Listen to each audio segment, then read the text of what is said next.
पड़ गई बिया। एक दिन फोन कैले बिया, दूसर का दिन फोन कैले बिया, तीसर का दिन लइका कहता कि सुन रे पगली का चाहताड़ी तनी हमार पढ़ाई पूरा हो जाए दे, हमके पढ़े दे, तब आगे बढ़े दे। जैसे हमारे प्रदीप कवि जी पढ़ला में बड़ा ध्यान लगावेलन, पढ़ाई के बाद कोनो औरी काम, पहले पढ़ाई।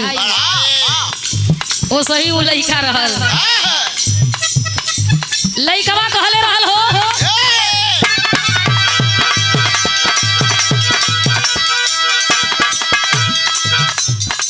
पढ़े के उमर मत करे दे पढ़ाई,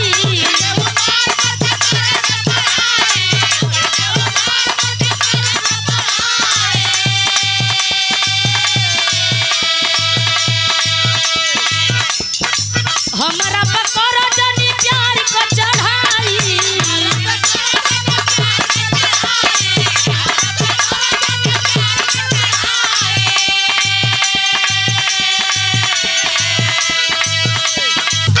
कहे उ लइकवा पढ़े के उमर मत करे दे पढ़ाई,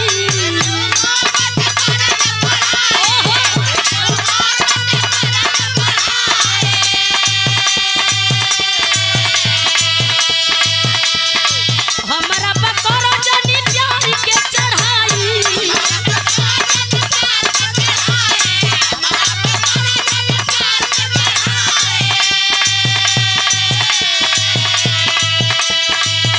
अरे हमके बिगर बेकार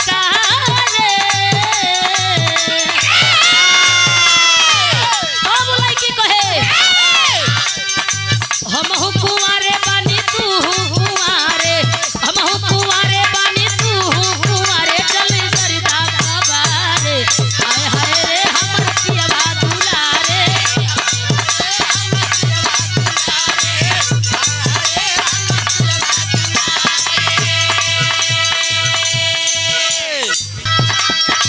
पढ़े के उमर मत कर दे पढ़ाई,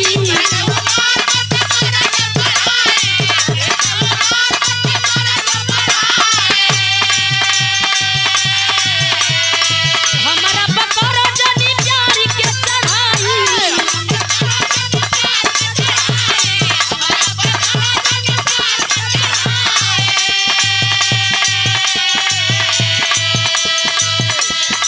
हमके बिगर बेकार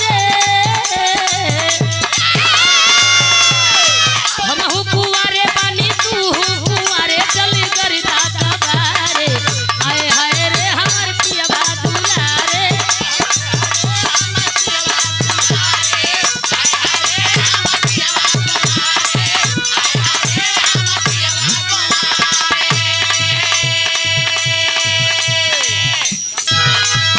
कहे उ लइका वो लइकी से खेले के उमरी बात कहता रुखाए के,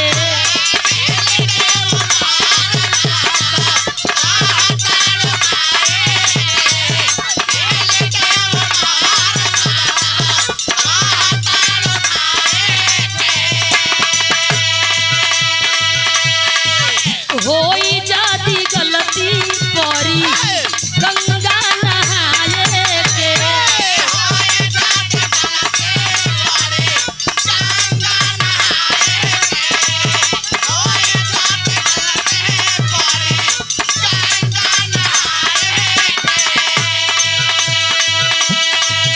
अरे जानो तारा नौ बाकी 6 में भुलाल, कहत या लइकिया छोड़ राजा वेज न वेज खाली खाला।